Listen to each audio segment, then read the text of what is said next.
Welcome, everyone, to Click Moments and Passionate Pursuits The Unfolding, where intuitively guided conversations are followed with feral faith, enthusiasm, and joy, bringing new insights, inspiration, and perspectives along the way.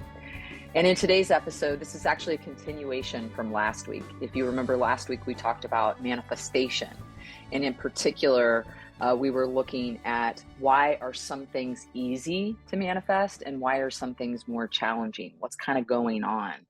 And today, what we want to talk about is something a little deeper. We tend to go wide sometimes and talk about a lot of things, but today we're actually going to be going a little bit deeper on this manifestation and specifically around embodiment, the concept of embodiment, and why embodying what you want to have into your life and to co-create is so critical to manifestation. Bridget, I'd be interested in kind of what you want to share to kind of get this topic set up. Yeah, so this came from a conversation I had with a friend and co-creator. And we were talking around the idea, first of all, that time is a construct and that what we experience is really the eternal present and not necessarily the passage of time, although time appears to pass for us because of the movement of objects through space, let's say, so motion. But the reason why this is critical to the conversation around manifestation is because if we exist in the eternal present, then all the potential outcomes of our life and our choices exist now. And so what happens is every millisecond, we are creating the outcome that we're going to experience.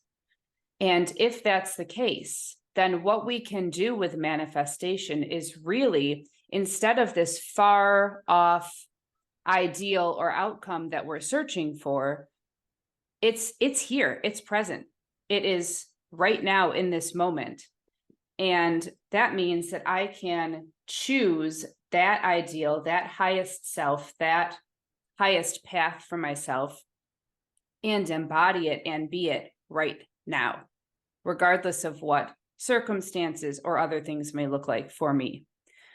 So because of that, it takes manifestation from this out there in the future potential to a current embodied choice that I am making, and it becomes right now, and it becomes so accessible, and it almost becomes systematic in the way that we can apply that knowledge. You've said a lot. You've said a lot. I could go in so many directions with what you just said. My mind is like blown right now. Um, what comes up that I'd like to talk about first, though, is I feel like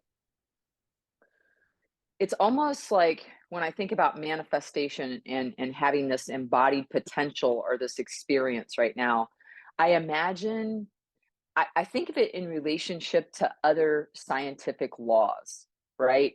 And so when you think about what you're describing as the law of attraction, right? But we have the law of gravity, and this is a law that we've known about for a while. So most people understand, at least fundamentally, like the basic concepts of gravity. And so I imagine like gravity works regardless if we're paying attention or not, right? Gravity's happening whether or not we pay attention. Just like the law of attraction, it always is happening if we're paying attention or not, which means that we're always manifesting whether or not we understand that we're manifesting or not. But unlike gravity, which we feel like we have very little control over, but is that true? Like if you were to ask an astronaut, do I have the capacity to shift the gravity? An astronaut would be like, sometimes they know how to get into an anti-gravity space. They could walk into it and they could suddenly be floating. And then suddenly, so they've made a conscious choice because they have access to tools that shift their ability to affect gravity, right? Presumably, that anti-gravity space could actually be adjusted to go faster or slower, or their Mm. movements in it can make them go faster or slower. If you've ever seen somebody when they push themselves in an anti-gravity space, like suddenly they go across really fast, and or otherwise they can just do small movements and just make shifts. But there's a deep understanding when they're shifting gravity and utilizing gravity, they're using tools, and there's a deep understanding of the concept of what's happening. So they've actually just, because it's part of their world, they've decided to be a student of gravity, and they're shifting gravity because of their awareness of the tenets and how it works. To me, it's kind of the same thing with manifestation, because if it's part of the law of attraction, right?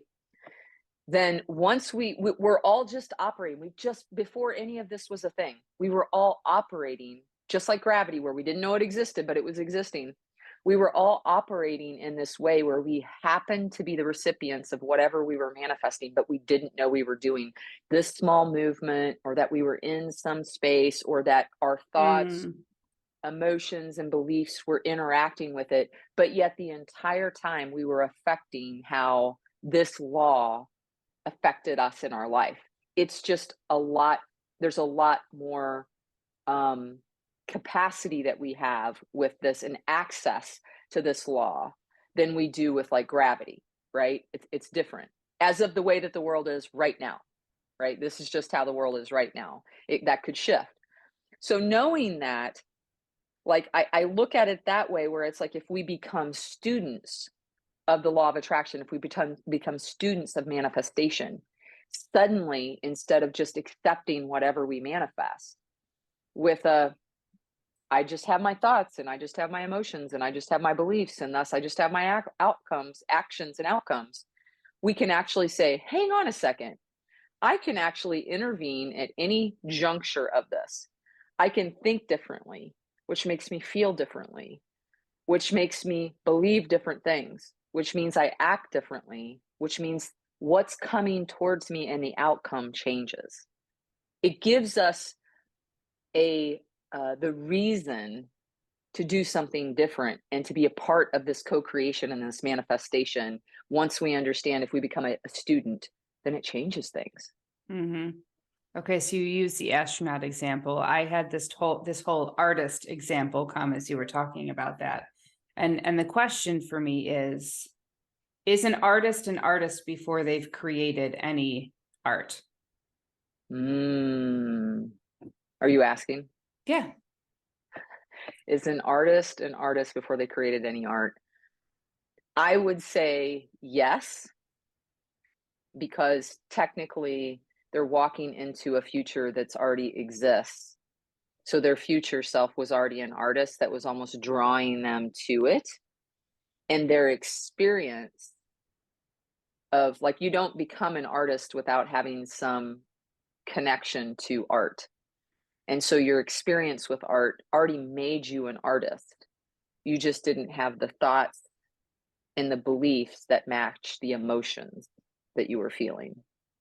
So my follow-up to that was, where does an artist's art exist before it's created?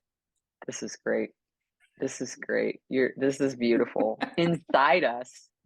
It's inside, it's in our body, it's in the emotional experience of doing art. This is why we always say that you don't create from a space of what other people want. You create from a space of what brings you tremendous joy.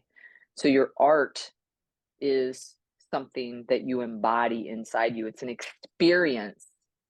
And my theory is this is why some art really connects with people, is because they experience the emotional energy of the artist and the Mm, joy that has come from, like, did you create this piece out of angst? Did you create this piece out mm, of necessity? Or did you create this piece out of a tremendous outpouring of joy? mm.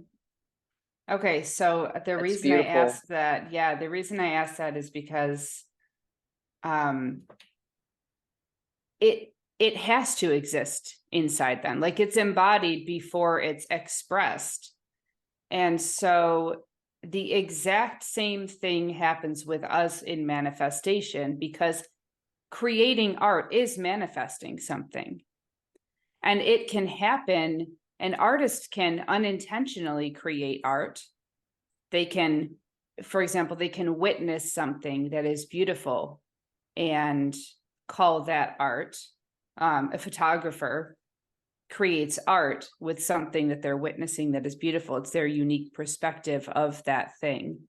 An artist, I could be walking down the street and trip and spill my coffee on my shirt, and all of a sudden I've got art on me that I am creating. I've accidentally created art. But an artist can get really, really, really, really dialed in and intentional also with their art. And Mhm. all of it is art, just like all of our experiences manifested. It's all manifestation. All of what we experience is something that we have had a cause in bringing about. Mhm. So it's just the difference between witnessing or accidentally creating versus being very intentional about embodying this specific path and choosing to create it in a certain way. All the potential outcomes of our life reside within us. I could be anything at any given point right now, but I'm choosing the path of artist, and I am embodying the fact that I am an artist, and I am creating intentionally around that embodied belief.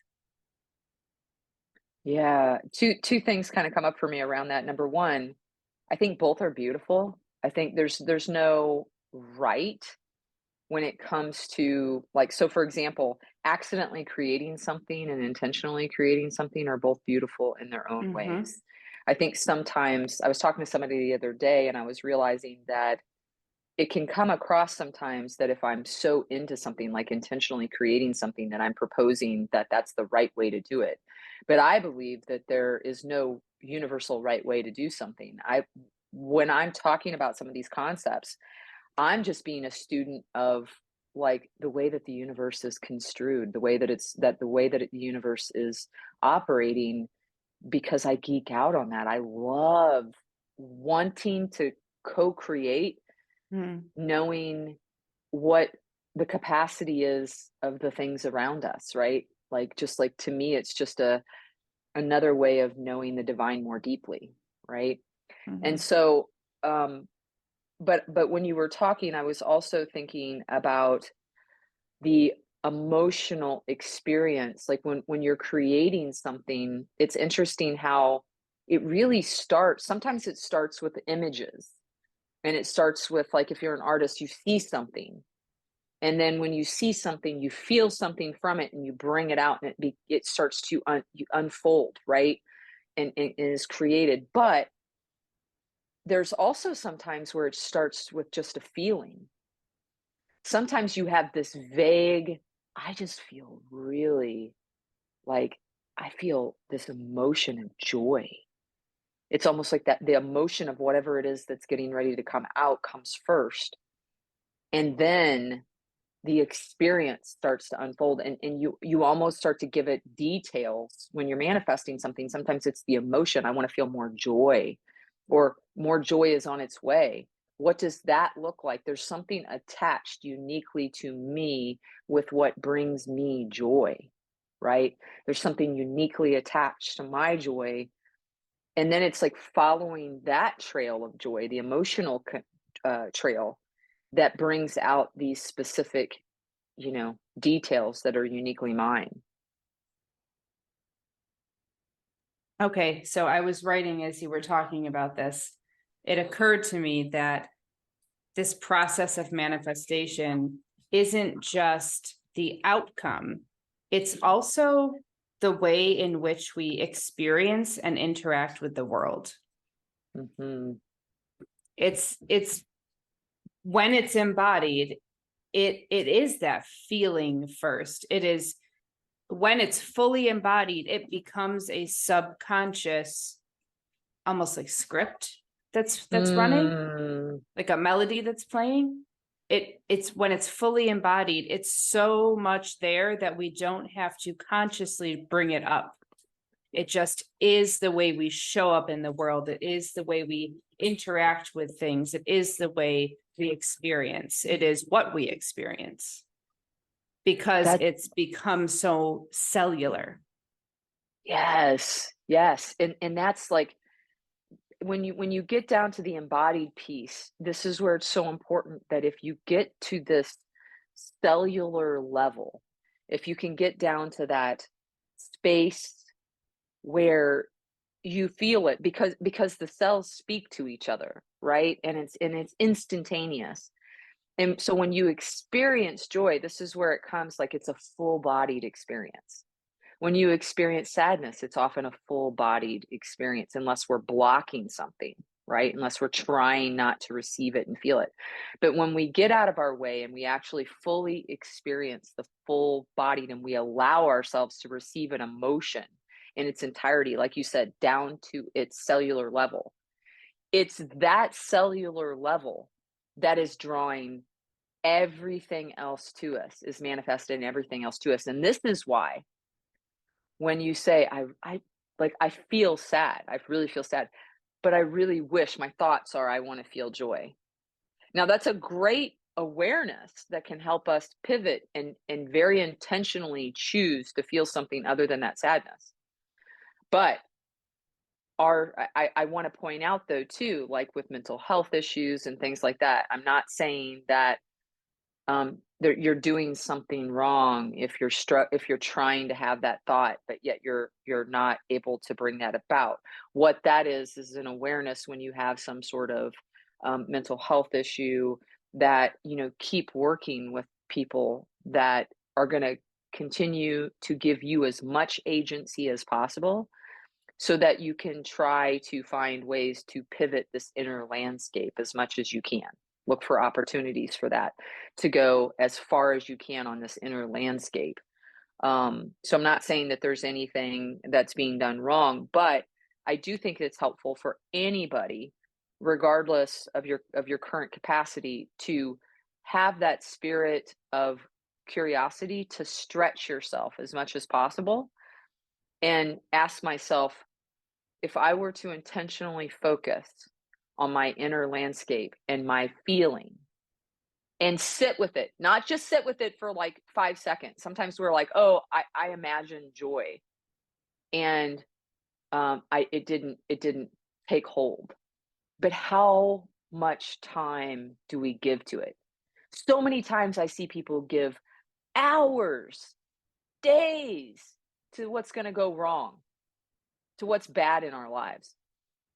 But how often are we willing to give hours and days to all the reasons and why things are going right and to feel that? What if we were willing to dive into those amazing feelings and not see them as a waste of time, but actually see them as a path to more of that, right? So this beautiful thing just happened when you were talking. Um, one of the kiddos started cleaning the window here next to me. And oh my gosh, I just had this moment of like clarity around what the implications of this and this illustration for this discussion. So it's like we are each souls experiencing this life and this world through different windows. Some of us have a window that looks up to the sky, a skylight. Some of us have big French doors. Some of us have, a bay window. Some of us have a porthole. Like we all have different windows, but we all can only experience it through windows because we are embodied. We are not in spirit. So there is a division between us and the world we're experiencing. When she started cleaning the window, she was cleaning the outside. And I was like, oh my gosh, this applies exactly to what you were just saying about mental health and other circumstances. I can clean the inside of my windows. That's me working on my thoughts, my beliefs, how I show up. But sometimes we need help in cleaning the outside of that window. Like there's stuff that gets thrown on there or amassed that we can only do so much from the inside. We need help in gaining that clarity, in interacting with the world in more accurate and appropriate ways. And so maybe it's important to mention in this discussion on manifestation, maybe we've done all the work we could possibly do on ourselves, and we need someone to help us clean off that outside of the glass so that we can continue doing the work. Like, I just feel that it's so important to mention that community and partnership and safe, loving relationships are critical to not just being able to live in this experience, but also to this specific discussion on being able to bring about that or manifest that higher ideal for ourselves. Like having someone else who can wipe clean the window from the outside and reflect back to you what you are capable of and what they see in you, sharing that with someone else so you're not the only one who's holding that vision for yourself is critical. Mm-hmm. Yeah, that's beautiful. It reminds me that sometimes because the outside can be a different environment than the inside, if the inside does have some stagnation or some, dirty windows, there is something that's causing us to not have the same lens, then that reflection back, as you mentioned, is so important to be able to say, well, this is actually what I see. This is my experience. Yeah. Because what you're doing is from a manifestation perspective. It's also, to me, when you have somebody or something in your life that can reflect that back, it also gives me some clue as to the inner landscape too. Like you're holding something clear enough that you have an external manifestation of that person that's come into your life, or a community that's come into your life, to be able to offer that up, right? To be able to offer that up. So, and I would also just add to what you said, sometimes we've done all that we can inside. I would say anytime I felt like I've come to the end of something inside myself, it's just to the end of me now. It's Oh, to the end of me right now. that Because is so good. what I'm doing then is I'm saying, ooh, I've reached it. It's almost like like a crab that has to get a new shell, right? It's got to leave its home because it's too tight and it's grown, and it's got to get out and take the risk and go out and find a new home to get into, because it needs more space now. And it's almost like that, where when I've come to the end of myself, I'm like, oh, I need to take in new information. I Mm. need to be like, reach out to people. I need to listen to podcasts. I need to um, get some reflection back. Something outside me is going to help me grow because I've reached the ends to where I'm at right now, for me to grow, I need something beyond myself so that I can expand. That's so freaking pretty. How many people get to the point where they get there and they feel that stretching, like they're stretching beyond what's currently enclosing them, and they stop Mhm. because they think, oh no, I can't go any further where I am, instead of thinking that on the flip side of that, how much further can I go somewhere else? It's I can't go any further where I am, but what we need to do is shift that to, if I were in this setting, how much further could I grow there? What would that look like? Mm. Um, gosh, that's just such a like mind bender, because I hadn't thought about it like that before. But I I'm not the best personality type to speak to this because I'm constantly growing and I'm constantly like, I feel like I'm the hermit crab that like turns over a new shell every week or so. I'm like, all right, this one, we're done with this one. I want that one over there. Let's go try that one out. Oh, that one didn't fit quite right. Let's go try this one. Like, I don't know. Maybe I'm in danger zone all the time because I'm like wandering around without a shell, but I just, if it doesn't feel right, then my automatic like posture is I've got to go find a new place where I can fully show up as myself. Like if I can't fully be my highest expression here, then I need to find the place where I can. And I think a lot of us find that there's a lot of places where we can't fully be our highest expression, like a lot of them. It takes a long time and a lot of intentional searching to find the people and the places where we can fully express. Yeah. So thinking about this for people listening,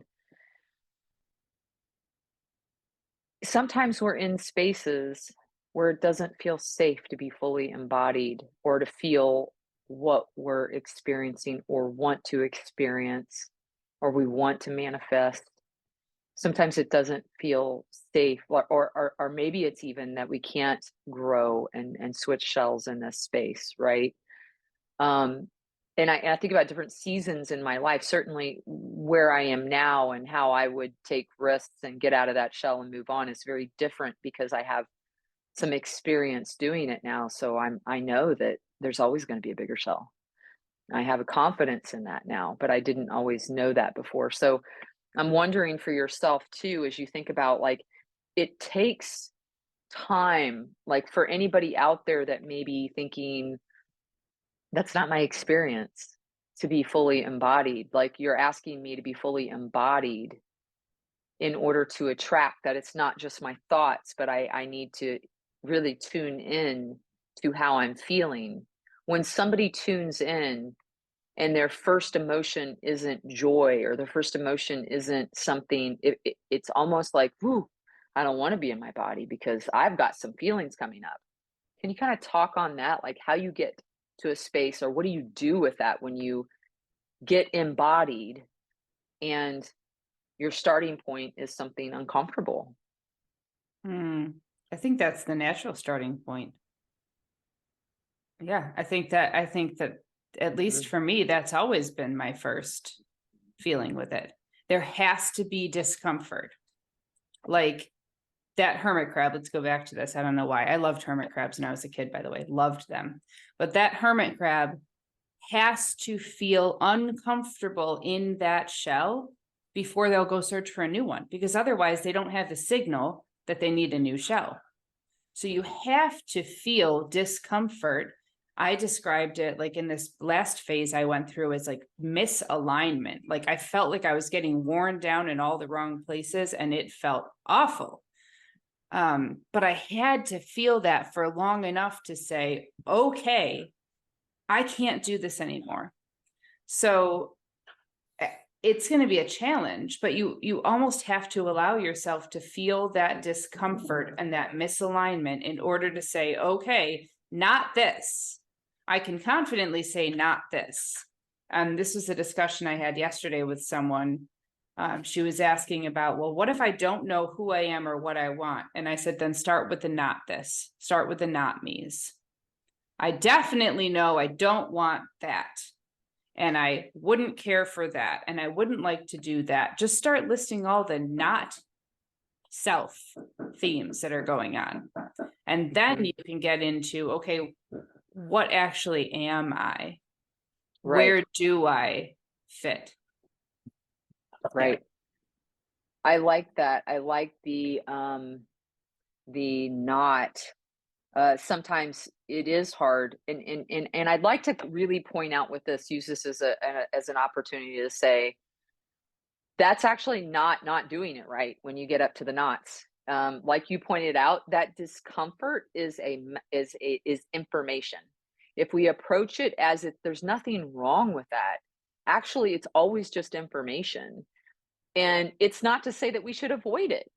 It's actually to say that we should become more comfortable with the discomfort and to allow ourselves to, instead of numbing it or avoiding it, numbing it and avoiding it prolongs it.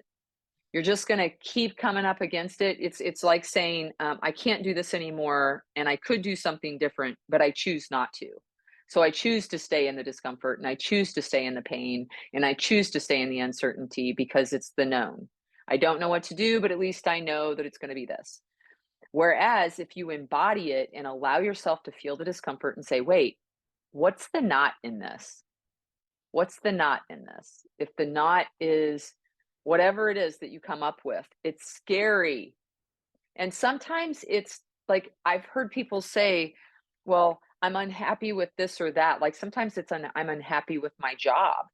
And it's like, it doesn't mean you have to leave your job entirely, but it does mean that the way that your job is right now, it's either that you're advocating for the dynamics to change, that you recognize that it's not going to change.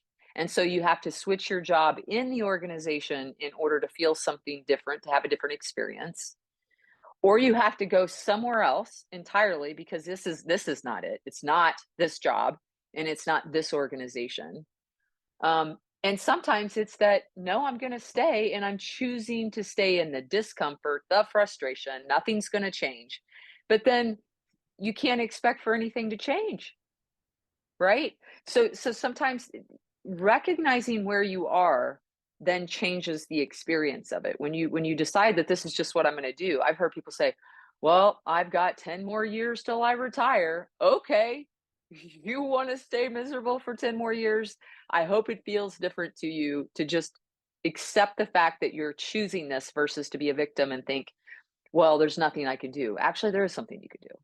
There is absolutely something that you can do. You may not like the consequences, but you're still choosing them, right? So sometimes that knot is a really good starting point. And once you start with the knots and you realize that it's uncomfortable, but yet you can choose something different, that starting point is where you start to generate. Like for me, I'm like, what do I want then? What are the feelings I want? And what's Mhm. crazy is once you get rid of the things that you don't want, you suddenly have the emotional bandwidth in here for more goodness. Yeah. If it's one thing that it's a knot that you're like, yeah, I can get rid of that. Get rid of it. Get rid of it. It's like create some space for what you do want. Fill up with what you do want just a little bit at a time, one decision at a time. Mhm. And it will be a tipping point at some point. There will be a tipping point and you will suddenly be in this stream of what you do want. But you got to fill yourself up more with that feeling inside you versus all the not this. Yeah. Yeah, and start with the obvious. Like, so you don't want to be unhealthy. Great. Start with the obvious. I don't want to be unhealthy. I want to be healthy. I do want that. I don't want to work in a cubicle anymore. Okay, great. What do you want your work environment to look like? But at least starting with the obvious knots gives you some momentum because then it gives you the question of the flip. What is the flip side of that for you? Mhm. Um, it's it seems really simplistic, but if someone takes this practice and implements it and actually works with it, it is going to get you to a really clear picture of what that higher vision looks like for yourself. Yeah. So I want to give a specific example around this, given what you just said. So let's say, for example, that you work indoors 5 days a week. And you're like, I wish I could work outside 1 day a week. I wish I could just be outdoors or more in nature or just get outside these walls. I was talking to somebody the other day and I was like, well, do you could you go to the park? Could you go to the park and work? And they're like, no, I need Wi-Fi. And I was like, well, do you have a hotspot? And they're like, and I'm like, you could have a mobile, like you could take a blanket, you could have a mobile office, you could go even for a couple of hours with your phone and use it as a hotspot and work outside. Now, why this is important is because when you're outside and you're working, how do you feel outside? How do you feel outside? Oh, instantly relaxed. Yeah. Like I can breathe deeper. I'm more present. Yeah. So if I want to feel more relaxed and I choose to where I can feel more relaxed. Now, maybe I want to feel more relaxed in my personal relationships, but yet where could I feel more relaxed right now? Because this doesn't require anybody else in my personal relationships to create a space for me to feel more relaxed. I get to choose myself to feel more relaxed in other ways. So if I can feel more relaxed in my work for a couple of hours more a day, and I can go outside, go to the park, get on a hot spot, or sit out on my sunroom where I get more light and it's facing, but get a different workspace. And I generate more feelings of relaxation while I'm working. That then submits a posture into the universe of an emotional frequency of relaxation, which means now I'm sending more of that. That's more of my natural energetic um, sense. It's what's happening underneath, which means if there's like 80% of me that's angst instead of 90% of me that's angst, I've changed that just a little bit. I've added to that, which means that pour over impacts my relationships, right? We talk about a concept in my work where it's like sometimes emotions become disconnected from what it's really about and it comes out onto other things. Mhm. And so, how many times do you leave work and you've been feeling frustrated and angry, and then people come home and they feel frustrated and angry and act that out because you can't act it out at work? You can't do that. So, you act it out at home and you're like, I wish I was a better version of myself at home. Mm. Finding ways to shift how you feel at work, if it's angst or anger or frustration, then find ways that are within your power and don't presume that you can't. Don't presume you can't. The other day, a colleague of mine, and we were like out on the lake in a kayak, and we were like, why would we go in and then come back? Let's take our meetings here. So I was doing like a Zoom session on the lake, and she was doing a Zoom on another part of the cove. And clients were like, we don't care. We like the background. But we tell ourselves, oh, I can't do this. This is unprofessional. Why? Yeah. We're the ones who determine professionalism. You Yeah. just want my mind and what I have to say. I'm a better version of myself when I'm out here. We got to switch that mindset so that we're focusing more on how we feel because we want to manifest more of that. And that means we have to do something different to get something different. Yeah. I just had this thought. How many times have you thought to yourself, well, I can't, oh God, there's so many ways this could go. Like, I can't show up to this place with these people wearing this, or Mhm. I can't show up to this function with these people embodied as this version of myself. But then you did, and you watched the whole place shift in response to what you just brought into it. Mhm. Like, I'm trying to think of a good example of this. I tend to be really spiritual all the time.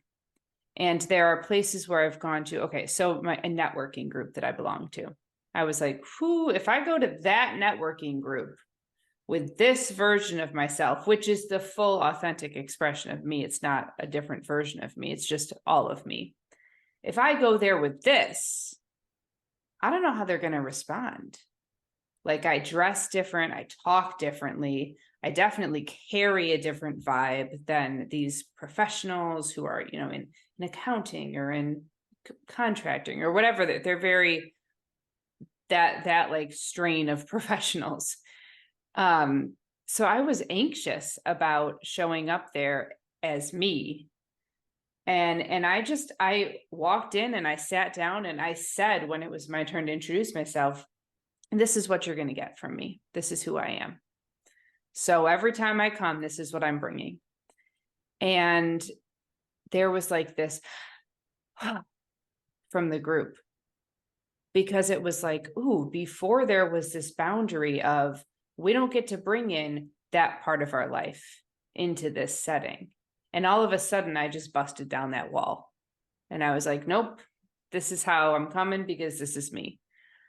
And it has shifted so much the way this group functions and what we can talk about and how we are present for each other because of me just saying, I can't, if I'm going to go into this setting, I have to go into this setting as myself. I refuse to be a watered down or a held back version of my full self. Because we're talking about manifestation, because if I do that, then what am I calling into my life? A watered down and held back outcome. And I don't agree with that. I want that highest outcome for myself. And therefore, I either have to not go to places where I can't be that if I'm in that phase, or I have to commit to being that in all the places I go. Yeah, I appreciate what you're saying because I've never really thought about it this way in that besides, you know me, I just believe in being our authentic version of ourselves, but I'm thinking about how if you have a posture of being somebody other than who you are, there is a feeling, whether we understand it or not, when we show up as somebody other than who we want to be and who we are, there's an undertone of not enoughness. Mm, And whatever the emotions are that come along with who I am is not enough, or who I am is too much, or who I am is not allowed, there mm, is shame. mhm, There is, and shame, by the way, is a really dense, heavy, low level emotion, which means you're going to draw more of that to you. So the only way, because in manifestation, you cannot draw things that are not aligned to who you are, the essence yep. of who you are.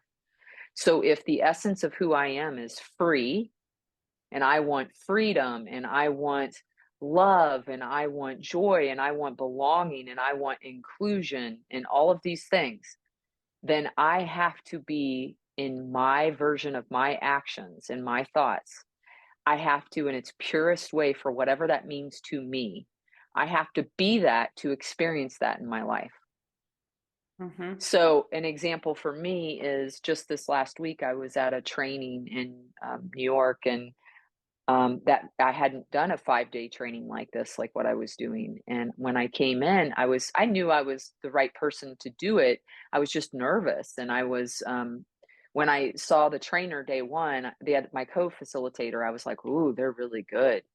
They've got this great energy and they're dynamic and they've just got this awesome personality. But the level of intensity was so great that when I was like, ooh, my approach isn't enough. This isn't good enough. mm, And I started to second guess myself and I started to think I've got to bring this. And what happened was is when I tried to be somebody other than who I was, I got exhausted because I was trying to do something that wasn't who I was. And suddenly, really quickly, I was like, no, uh-uh. They hired me to come in here. It's just going to have to be enough. Like, what if I just was myself and somebody else in this group needed what I had also, and together we were going to be a really good team. Like whoever I show up as and mhm, whoever she is, if she's who she is and I am who I am, I wonder if we'll just be a good team. And mhm, so I dropped that in an hour or two and my energy came back. But it was me trying to be something or somebody other than who I was that was exhausting, absolutely exhausting inside me because there was an undercurrent of all of these thoughts and emotions of I have to be somebody else, do something else to be engaging. And I was like, no, no, what if somebody else needs exactly who I am? And that's why mhm, I'm here. And once I settled into that, the next 4 days, like by the end of the week, people gave us that feedback. There were people that really resonated with her and people that really resonated with me, but everybody said we loved your combined energy. And it was because of our willingness to be authentic to ourselves that we mhm, manifested together something much greater than we could have manifested if we had both just aligned to each other. because one of us would have been compromising ourselves and it wouldn't have had the highest outcome as opposed to us both just being who we were. Mm. Okay, I love where you just took this, because I got asked yesterday about, it seems as though the world right now is a collective. Our earth, our communities are in turmoil.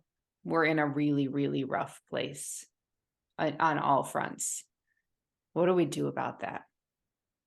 And my gut response to that was, well, the only thing that I can do is work with this. So, how do we heal a broken collective? If we imagine that we are each a part of this whole, that we're working with this principle of oneness, that this earth, that this society, that every human, every bit of this is all just one whole that's trying to express, then the way that that whole expresses in the most healthy, unified way is when each one individual thing becomes fully embodied and expressed in itself. So each cell in this body does exactly what each cell is supposed to be doing. Each cell, each unit of this collective does exactly what it's supposed to be doing.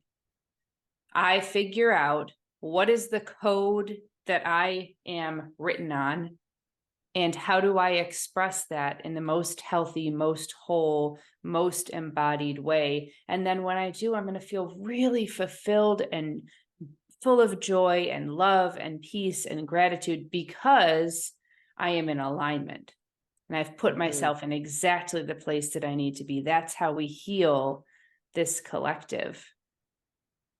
Mm.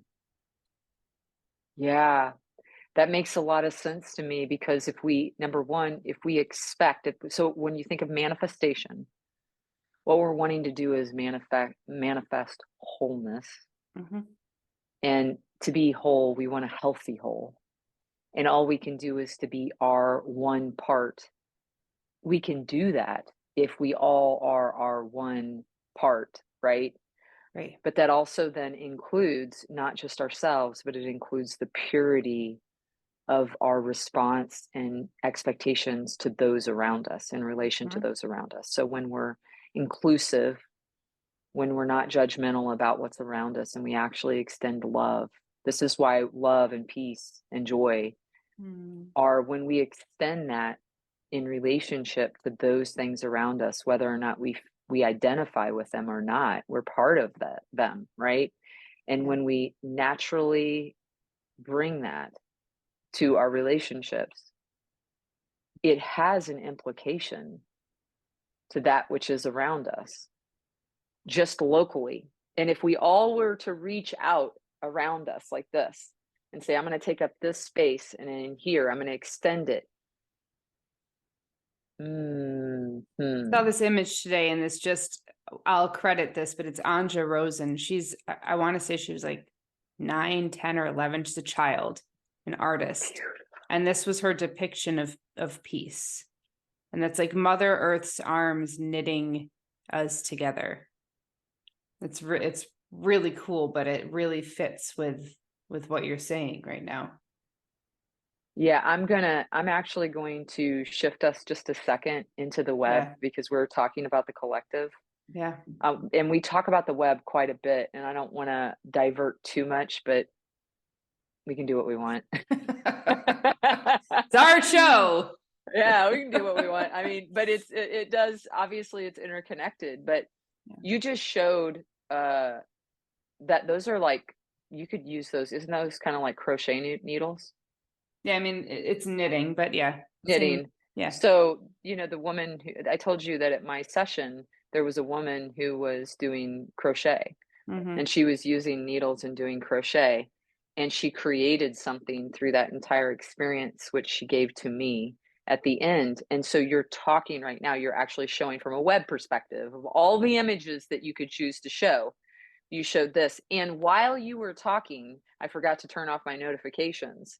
And I said to my co presenter, I said, started talking about the web and explaining the different web things. And this is important from a manifestation perspective, because what you believe when you're talking to somebody, you can either say, that's ridiculous, I don't want to hear this.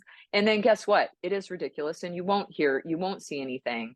But I can't understand why people don't want miracles to exist. I can't fathom why we wouldn't want to live in a world where everything's possible and miracles exist. I mean, it's literally a choice. Like, it's literally a choice of what kind of experience you want to have in this life. So I don't know who's winning when we don't want to see the miracles in life. So I'm talking to her about the web, and we're talking about the interconnections. And I say, for example, I say, I'm going to guarantee you that within 48 hours of our time together, you're going to see a fox. I said, a fox. I said, have you seen a fox? Have you had a fox in your circle or anything recently? Is that a commonplace for you? Because I'll choose something else if you've seen something. She's like, I couldn't tell you the last time I saw a fox. So I don't know what she just saw, but I just saw her name pop up on my phone while you were talking, and she said, a fox! Exclamation point. And is this Sunday? Sunday. Yeah. Yeah. Less than 48 hours from whenever I saw her, like 36 hours ago, I saw her. And within 36 hours, she's already seen a fox. Mm-hmm. Okay. Because what I was saying was, when you believe something is possible, when you believe it's possible, you open up and you're receptive to manifesting it. But when you say no, vibrationally, no, it's like this invisible fortress and a wall and a moat goes up. And Mm-hmm. you're literally going like this. You're like, no, saying, I don't believe it's going to happen. I don't believe this is going to happen in my life. Puts up an invisible wall. But yet you really are like, wish it would. But there's too much no energy Yeah. to even Well, see it. and you're in a posture where you're not going to take any aligned actions towards that outcome because you've already Yes. blocked it. Yes. Exactly. Exactly. So all you have to do when you say, I guarantee you in the web, meaning our energies are connected now. And because I've seen a fox and I'm telling you about a fox, you're in my web and you're going to see a fox. Now, she probably would have seen it anyway, but she wouldn't have thought to tell me because I hadn't asked for that. But now she's open to it and she's like, I'm going to see a fox. She's just putting it out there. The fox is, since the time probably before we even mentioned it, it was coming towards her. And now she's affirming that. And she's like, yeah, a fox. What is the transferability to this concept? If we can do it with a fox, Mm-hmm. if we can do it with any of the objects that we've talked about, we can do it with love. We can do it with joy. We can do it with peace. We can do it with belonging. We can do it with the perfect job. We can do it with whatever we want. And literally life is like, the universe is like, hey kid, what do you want to do? Mm-hmm. What do you want to create? And we can say unintentionally, I want to be sad and I want everything to be wrong. Or I want, oh my gosh, what could I do? What could I manifest? What could I create? Literally, we get to be excited kids and like create whatever we want. But it's a posture and Yeah. it's a belief. So I don't know where we stand on time, but I want to bring us back to something I wrote at the very beginning of this, because what you just said like perfectly ties it back in, which is that if we live in a universe that operates on a creative principle, and some people will call the creative principle God, some people call it spirit, some will call it, energy, whatever you want to call it, it operates on a creative principle. If we exist in a universe that operates on a creative principle, and this entire universe exists because that creative principle, God, it could even be a math equation for all we know. I don't know. You like math. I don't, but could be. If we're a product of that creative principle, then that creative principle also is governing us. So if I naturally emerged from God, then I am both a product of God's being and I am a part of God's being. Because I have to have come from this original stuff, whatever Right. this original stuff was, a thought, an energy, I don't know. So when I operate as a co-creator, when I manifest, all I'm doing is claiming my belonging as part of that creative principle that's operating anyway. I want a part in that. I want to be a creator too. And I am. And we all are. But I want more agency and I want more intention behind what it is that I'm creating. Yes. Yeah. And that leads perfectly to kind of one of my final thoughts around this. How do we do that? Right? How do we do that? And for me, I put full presence in this moment. Mm. Full presence. So what does that mean? If I'm in this moment and I don't like what's happening, I get to change it. I get to change it. If I don't like where I'm at, I can change it. Could be a tremendous amount of effort. It could require a lot of me. It could be a lot more than just leaving this space physically. It could mean leaving this space physically. But once I realize and have agency and say, I get to make this decision, to be fully present and say, where's the discomfort? What's going on here? But I can be, once I'm fully present in the moment, and I say this because it's a lot harder than what it feels to be fully present in a moment. So if you're somebody who is like me, that sometimes we have things in front of us and you're like, how the heck did I get here? What is happening? Like, there are many times that I'm like disoriented about where I'm at. I'm like, wait, what did I say yes to that brought me to this moment? But I'm always empowered. I don't like giving away my power like that. I'm not going to say somebody else got me here. I'm the one who made the decision to stay here, be here, whatever it is, which means Mhm. that I'm the one who gets to change if I'm still here or not. But the point Yeah. is, if I'm going to manifest something different, it starts with being fully present in this moment. And if I struggle to be fully present in this moment and sit with the discomfort and sit with the thoughts and sit with the beliefs and all of that, my job is to sit in that and practice sitting in that. Because if we don't get into this moment, in this full moment, into the presence of this and accept where we're at, we can't intentionally get somewhere else. We're just going to keep just getting random circumstances and constantly be reacting because we're not choosing to be intentional and present in this moment. Where we become empowered and we become powerful manifestors is our willingness to be fully in this moment and then to take responsibility for our thoughts, beliefs, emotions, and actions. And then that's where we become a powerful manifester. Yep, exactly.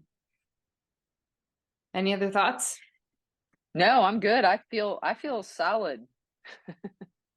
Awesome. Thanks for that discussion. Yeah, thank you. A special thanks to Asheville artist Melissa Moss for our cover art. You can find out more about Melissa at melissamossart.com. And thank you very much to Cloud Cult for letting us use their song. There's so much energy in us. Learn more about Cloud Cult at cloudcult.com. And of course, thank you so much to all of our listeners. And we send you peace, love, and light.